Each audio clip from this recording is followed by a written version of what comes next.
Quraysh vakili Rasululloh bilan suhbatlashdi. Quraysh ichida ta'siri zo'r bu ikki azimat, ya'ni Umar ibn Xattob va Hamza ibn Abdul Muttalib, Alloh ulardan rozi bo'lsin. Ular musulmon bo'lgandan keyin Makka osmonidagi zulm sitam qora tumanlari asta-asta tarqalib, havo ichilishga boshladi.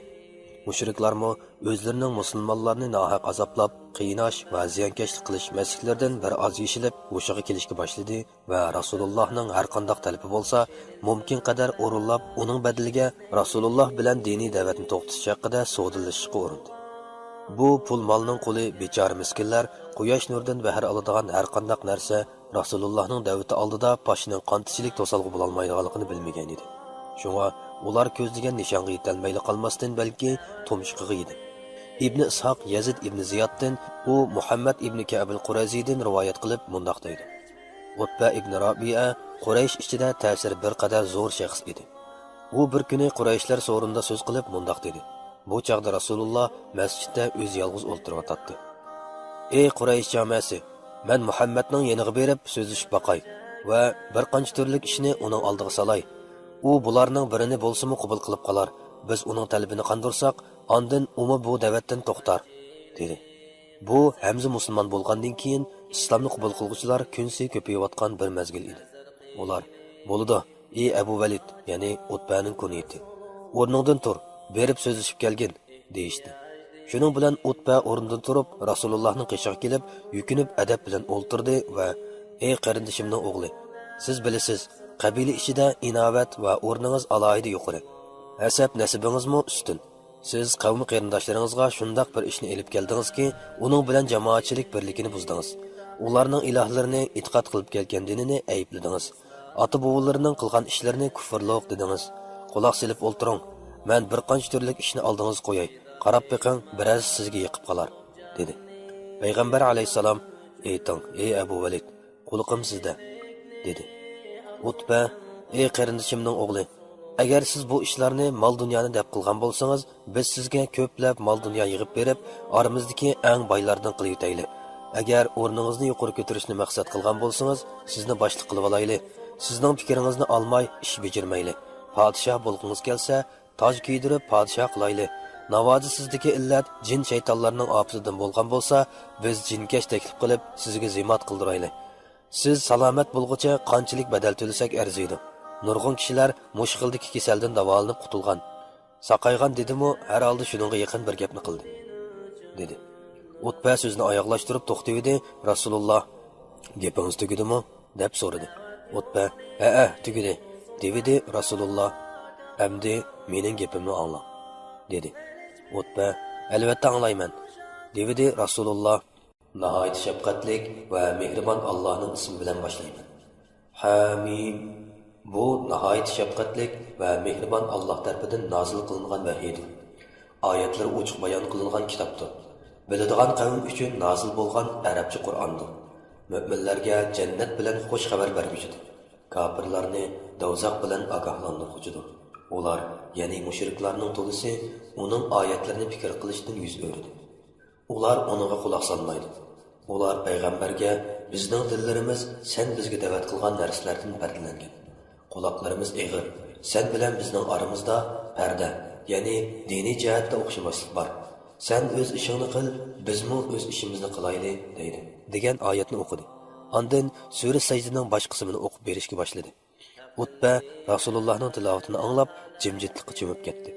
U ikki qo'li bilan keyniga tayinib, qiroatning huzur alovatidan dong etib qolgan edi.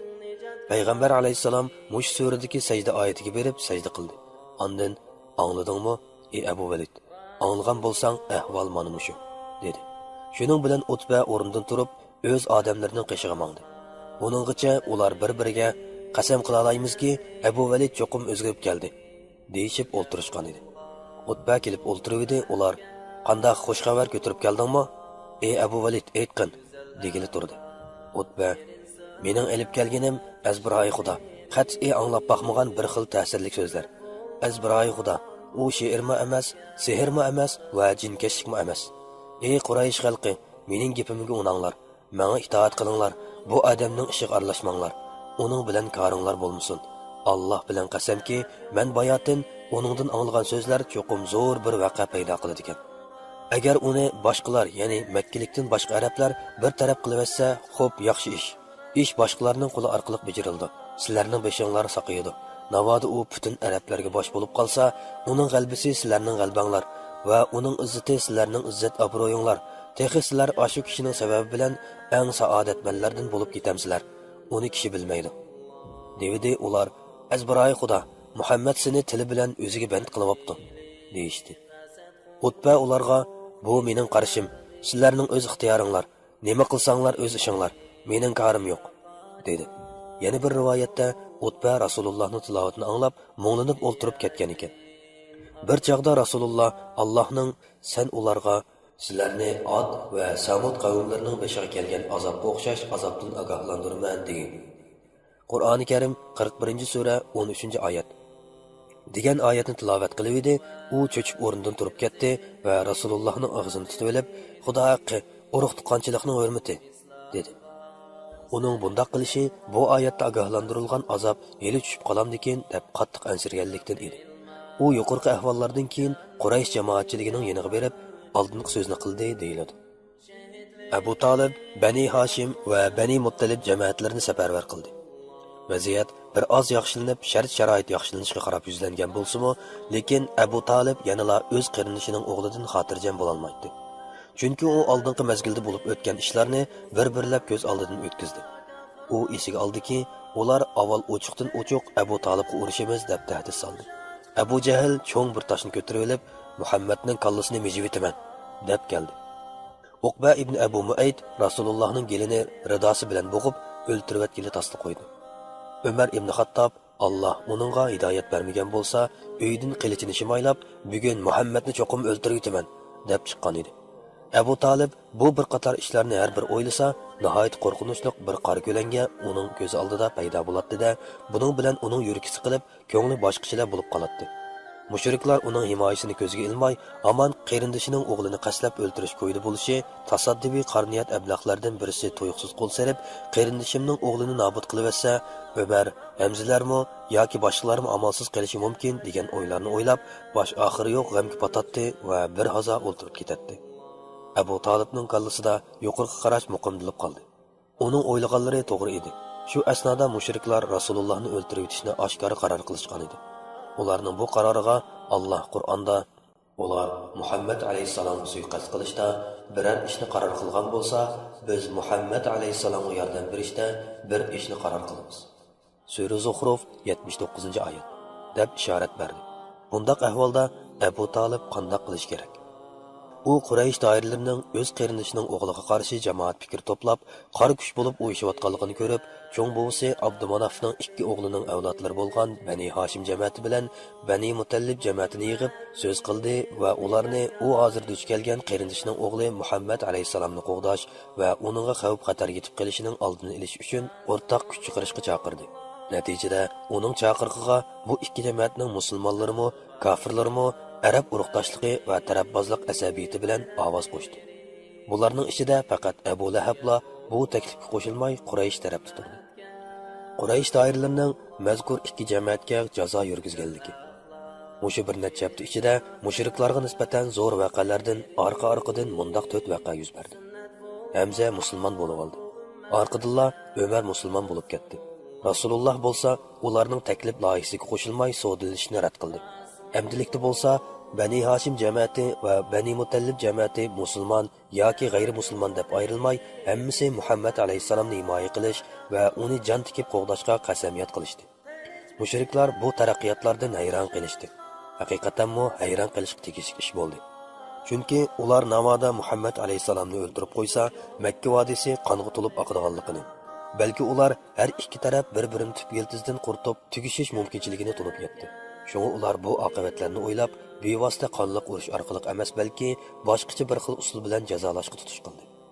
Lekin ularning bu usuli ilgirkidan qabih ham razil edi. Chekidan oshgan zulm istam ahdinomisi. Quraysh doiralari Vodi Muhassab degan yerdagi Bani Kanana yig'in markaziga yig'ilib, Bani Hashim va Bani Mutallib jamoatlari Muhammad alayhisalomni bizga o'limga tutib bermagicha bu ikki jamoat bilan to'ylashmaslik, savdo setiq qilmaslik o'zaro uchrashib aralashmaslik, bordi keldi qilmaslik va uylariga kirib chiqmaslik, hatto salom saat qilishmaslikqa qasamiyat qilishdi. Va mushu vaqtda maxsus bir ahdnoma ma'qullab, Bani Hashim jamiyatidan qat'iy sulhi qabul qilmaymiz va Muhammad alayhisalomni rozimanlik bilan o'limga topshirmoqchi ularga ish og'ritmaymiz deb hujjat imzolashdi. Ibn Qayyum mundaq deydi: aytishlariga qaraganda hujjatning tekstini Mansur ibn Ikrama ibn Amir ibn Hashim yozgan va yana bir rivoyatda Nazir ibn Haris yozgan deyiladi. Sahih rivoyat shuki, uni Bag'iz ibn Amir ibn Hashim degan kishi yozgan bo'lib, Rasululloh uningga duo qilgan edi. Natijada uning qo'li qurib qolgan. Mazkur to'xtamnoma imzolangandan keyin Ka'baning ichidagi bir to'rikka esib qo'yildi va shu kuni, ya'ni Bi'satning 7-yili Muharram oyi ko'ringan kechasi, Bani Hashim jamiyati bilan Bani Mutallib jamiyatining odamlaridan Abu Lahabdan boshqa musulmon kofir hammasi ayrilib, Makkadagi Abu Talib jilg'isiga qamal qilindi. Abu Talib jilg'isidagi 3 yil qamal qilish qattiq kuchayib ketdi. Ulardan oshliq va boshqa oziq-tuliklar uzib tashlandi. Mushriklar Makkaga kirgan oshliq va boshqa moddiy ashyolarni qo'ymay setib olganlikdan qiyinchilik shu darajaga berib yetdiki, ular daraxtlarning yo'pirma g'azonglarini va teri kirgatlarni yeyishga majbur bo'ldi. Hatto qiz-xotinlarning va narisida buvoqlarning ochliqdan nolib faryod qilishlari jilg'ining keynidan anglanib turibdi. Ularga yetkazilgan turmush lozimliklari xish aqrabolar yoki insonparvar kishilar tomonidan intayin maxfiy ravishda yetkaziladi. Muhasirga ilinganlar bo'lsa, ehtiyojli narsa keraklarni setib olish uchun faqat harom oylardala qamaldan bo'shinib chiqa oladi.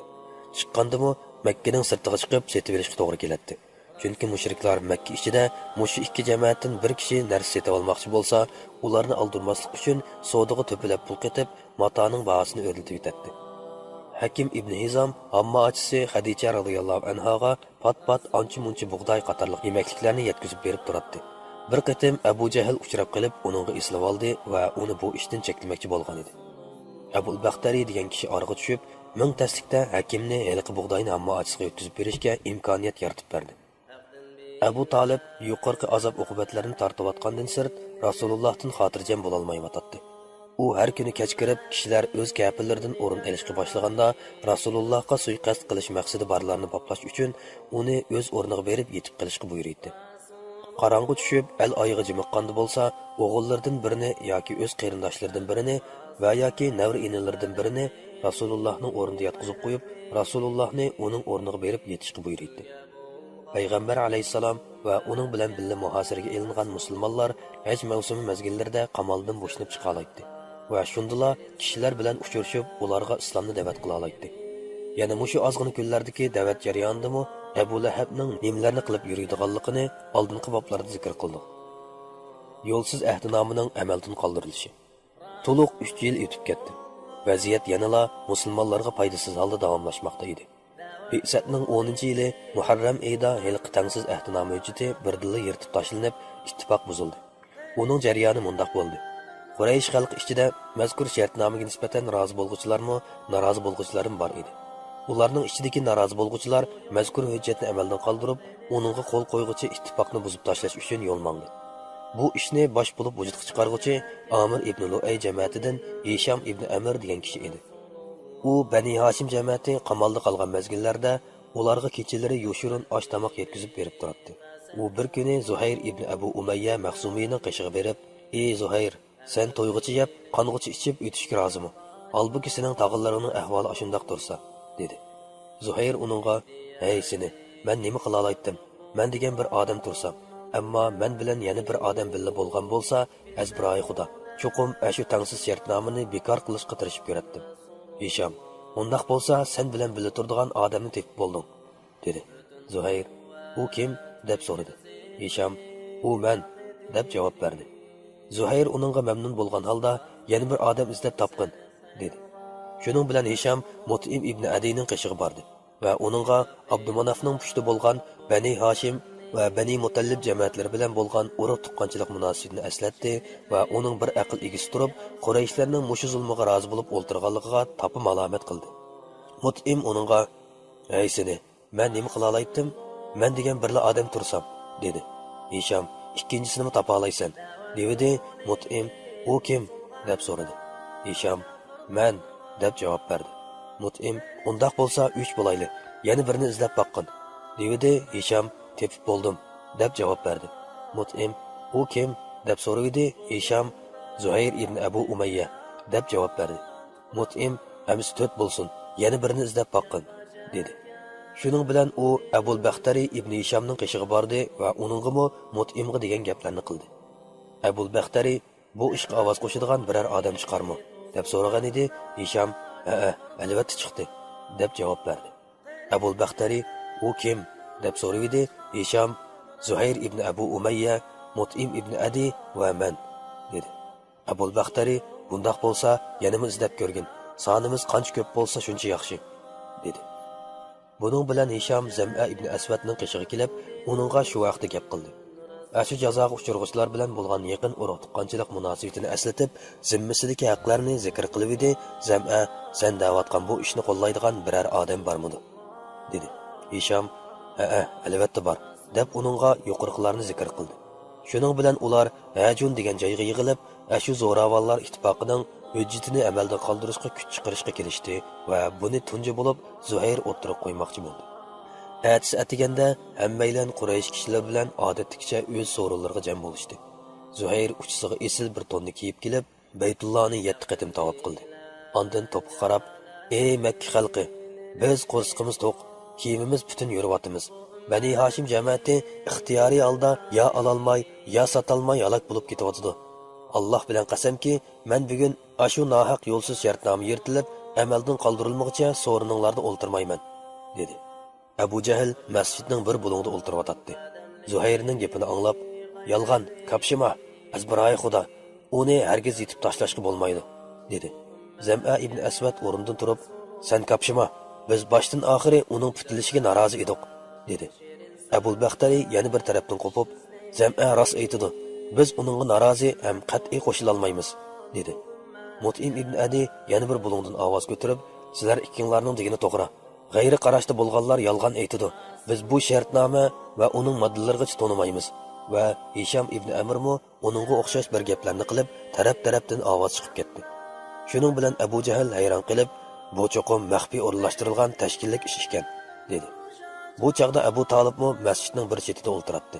Shu kunlarda Alloh taolo payg'ambar alayhisalomga shartnoma hujjati to'g'riliq vahiy nozil qilib, hujjatning qog'oziga xut tushirib, Alloh degan xatdan boshqa zo'ravonlik, ziyonkashlik va nohaqchilik moddalarining hammasini uyg'ondakli yavatganligini bildirgan. Buni payg'ambar alayhisalom tog'isi Abu Talibga aytgan edi. Shunga u bu xabarni qandoq qilib maydonga chiqarish o'yida bu yerga kelgan. Abu Talib bu gaplarni anglabla Qurayshlarning oldiga chiqdi va "Mening qarindishimning o'g'li menga bundoq bir xabarni yetkazdi. Agar u yolg'on so'zlagan bo'lsa, biz uni sizlarga topshiramiz. Navoda rost chiqsa, bizga yurgizayotgan jazoni bekor qilsizlar. Qandoq?" dedi. Qurayshlarmi "To'g'ri deding, insof bilan gap qilding", deyishdi. Abu Jahl bilan ilq kishilar o'tirsida bir qo'r talash tortishlar bo'lgandan keyin Mut'im ibn Adi o'rnidan turib, ilq shartnoma qog'ozini qo'liga olib edi. Qur'onning hujjatdagi "Ey Alloh, sening isming bilan boshlayman" degan kalima va Allohning ismidan boshqa xat iznasi qo'ymay hamma yerni yavatganligini bayqadi. Natijada mush kundan e'tiboran hujjat amaldan qoldi. Payg'ambar alayhisalom va uning jilg'iga qamalgan ikki jamoat kishilari erkinlikka chiqdi.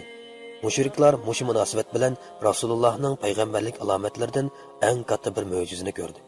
Lekin ular Alloh taolo Qur'onda aytgandek, Quraysh kofirlari biror mo'jizani ko'rsalar, iymondan yuz o'rib, bu davomlashuvchi sehrdir deyishdi. Qur'oni Karim Sura Qamar 2-oyat deb xabar qilganidek, bu mo'jizadanmi yuz o'rishdi. Bu vaqadan keyin so'g'uq suv yana o'z aksini tortdi. Ularning ko'nikisili adab kufr ustiga kufr qo'shilib, chekidan oshgan kofirlardan bo'lib yuraverdi. Quraysh elchilarining Abu Talib bilan eng oxirgi qatim uchrashishi. Payg'ambar alayhisalom qamaldan bo'shinib chiqdi va burunqi odati bo'yicha da'vat ishini boshlab etdi. Quraysh taraf garchi jazoni bekor qilgan bo'lsa-mu, lekin ular musulmonlarga besim ishlatish va dindan cheklash so'migarligini burunqidek davomlashtiryotdi. Ammo Abu Talib o'z qarindishining o'g'lini go'yo ko'z qarchig'ini qo'g'dagandek qo'g'dayotgan bo'lsa-mu, lekin uning yoshi 80 dan olqigan edi. Va mushu bir necha yildan beri uning beshiga orqa-orqa kelgan cho'ng kichik dard-alamlar bo'libmi jilg'i muhosirasi uning badanini ojizlashtirib, belini rustayolmaydigan qilib qo'ygan edi. Şunu u jilg'iga muasirdan bo'shang'ili bir qancha oy bo'lmayla ushtumtut kasal tegib, o'rin tutib yetib qoldi va bora-bora ig'rilishga boshladi. Bu chaqda mushriklar navoda Abu Talib o'lib ketgandan keyin uning jiyan o'g'liga bir ish bo'lib qolsa, arablar orasida satnom ko'tarib yurishdan qo'rqib, Abu Talibning ko'z oldida Rasululloh bilan yana bir qatim suhbatlashishga urindi va ilgari qoyil bo'lmay kelgan ba'zi masalalarda yo'l qo'ymoqchi bo'lishdi. Shuning bilan ular eng oxirgi bir qatimliq elchilar umiki tashkillab Abu Talibning qishig'iga kirgizdi. Ibn Ishoq mundoq deydi: Abu Talib og'rib qolib, uning kesili og'irlashib qolganligi Quraysh doiralariga yetib edi. Ular o'zaro fikrlashib, Umar bilan Hamza musulmon bo'lib ketib, Muhammadning ishi qabilalarning hammasiga taraldi. Shuni biz Abu Talib qishig'iga borayli. U qarindishining o'g'lida bo'lsa tuzatsin. Bizda bo'lsa biz tuzayli. Azbiroy Xudo, biz ularning qo'limizdagi huquqimizni tortib olishidan amin bo'la olmaymiz, deyishdi. Yana bir iborada bu qari o'lib ketgandan keyin uning o'g'liga bir ish bo'lib qolsa, arablar bizni ayblab, ular Muhammadni o'z vaqtida bo'lishiga qo'yib, endi taqsi o'lgan hamon uni o'ltiribdi deb gap depshidan qo'rqamiz, deyishdi deyilgan. Utba ibn Rabi'a, Shayba ibn Rabi'a, Abu Jahl ibn Hisham, Umayya ibn Xalaf va Abu Sufyan ibn Harb qatorliq cho'ng katavashlar va qabila oqsoqollaridan bo'lib, necha 10 kishi, ular taxminan 25 tak odam edi. Ular Abu Talibning qishig'iga kirib gap tashdi. Ey Abu Talib, hammamizga ma'lum, sen bizning peshqadam arbobimiz. Shunga bu rahimsiz kasal changal sapdi. Seningdan ansirab qilyapmiz. Jiyan o'g'ling bilan bizning o'ttirimizdagi ixtilofni sen bilasan. Shunga sen uni chaqirtib, bizda bo'lsa ochiq tuzitib qo'ygan. Biz tuztayli. Uningda bo'lsa u tuzatsin. Umi bizga chaqilmasin, bizmi uningga chaqilmayli. Umi bizning dinimizni ayblamasin, bizmi uning dini bilan qarimiz bo'lmayli, dedi. Shuning bilan Abu Talib Rasulullohga odam avatib chaqirtib keldi va uningga: "Ey qarindishimning o'g'li, bilasiz, o'ltirganlar o'z qavmi jamoatimizning kattalari. Ular ba'zi ishlarda sizga yo'l qo'ymoqchi va ba'zi ishlarda sizni to'smoqchi bo'lib ketdi", dedi. Ondan uningga Quraysh elchilari u kelishning oldida aytganlarini va har ikki taraf bir-biriga chaqilmaslik taklifini o'tirib qo'yganligini aytdi. Rasululloh ularga: "Qaranglar, men sizlarga bir jumla so'zni to'g'ri qilay. Agar uni qabul qilsanglar, arablarga shoh bo'lasizlar. Ajamlar, ya'ni g'ayri arablar sizlarga al bo'ladi", dedi. Yana bir iborada Rasululloh Abu Talibning halq so'ziga javoban: "Men ularni mundaq bir jumla so'zga kelishni iroda qilyapman. Ular buni qabul qilsa, butun arablar ularga bo'ysunadi va ajamlar boj yasoq topshiradi", dedi. Uchinchi bir iborada Rasululloh Abu Talibga: "Ey tog'a, siz ularga yaxshilik elib keladigan bir so'zga da'vat qilsangiz bo'lmamdi?" Abu Talib Rasulullohga: "Ularni nimaga da'vat qilasiz?" deganda Rasululloh: "Ularni butun arablarga xo'jayin bo'la oladigan, ajamlarni al qila oladigan bir so'zni deyishga da'vat qilaman", degan va Ibn Ishoqning rivoyatida Rasululloh ularga: "Sizlar mundaq bir jumla so'zga birlikka kelsanglar, butun arablarga xo'jayin bo'lasizlar, ajamlarmu al bo'ladi", degan. Rasululloh bu gapni degandan keyin ular jimibli qilishgan va foydasi muncha ko'p bir og'iz gapni rad qilishni bilolmay hayron bo'lishgan. Ondan Abu Jahl: "Qaysi so'z u? Otang bilan qasamki, yelg'u bir ekan, 10 kalima bo'lsimi deymiz. Sen bilan birlikka kela olamiz", degan. Payg'ambar alayhisalom: "La ilaha illalloh, bir Allohdan boshqa ma'bud yo'q deysizlar va Allohdan boshqa ma'budlarni qat'iy tashlaysizlar", deganda ular qo'llarini pulanglatib: "Ey Muhammad, sen bizning bir qancha ilohimizni bir iloh qilib bermoqchimi? Sening bu ishing ajab qiziq ishkan", deyishgan. Ondan ular o'zaro qilishgan so'zida: "Azbiroy Xudo, bu odam biz ko'zlagan nishonlarning hech biriga kelmaydigandek qiladi. Shunga hammamiz qaytib, ajdodlarimizning an'anaviy diniga ching esilib mangayli. Alloh bir kuni biz bilan uning o'ttirsini ayirib qo'yar", deyishib tarab ketishdi. Dal mushular haqida tuvandagi oyat nozil bo'ldi. Sod, shonli Qur'on bilan qasamki, bu Qur'on haqiqatan mo'jizadir. Balki kofirlar iymondan bosh tortmoqda va Rasulullohga muxolifatchilik qilmoqda. Ulardan ilgari kufr tufayli nurg'un ummatlarni halok qildik. Ular azobni ko'rganda faryod qildi. Holbuki bu qochadigan vaqt emas. Ularga o'zlarining ichidan bir ogohlantiruvchi, ya'ni payg'ambar kelganligidan ular hayron qolishdi. Kafirlar aytdi: "Bu bir yolg'onchi sehrgardir. U nurg'un ilohlarni bir iloh qilib olmoqchimi?" Bu haqiqatan g'alati ish. Ularning, ya'ni Qurayshlarning kattallari so'rinlardan qo'zg'alib chiqib aytdi. Sizlar bilinglar, ma'budlaringlarga ibodat qilishda cho'ng turinglar. Bu haqiqatan bizdan irod qilinadigan bir ish. Ya'ni Muhammad sizlarni dininglardan tandirib, sizlarga o'zining ustunlik qozonishini irod qiladi. Buni biz boshqa bir dindan, ya'ni Nasara dindagilardan anglamadik. Bu faqat o'ydirmadir. Qur'oni Karim sura Sad 1-oyatdan 7-oyatgacha.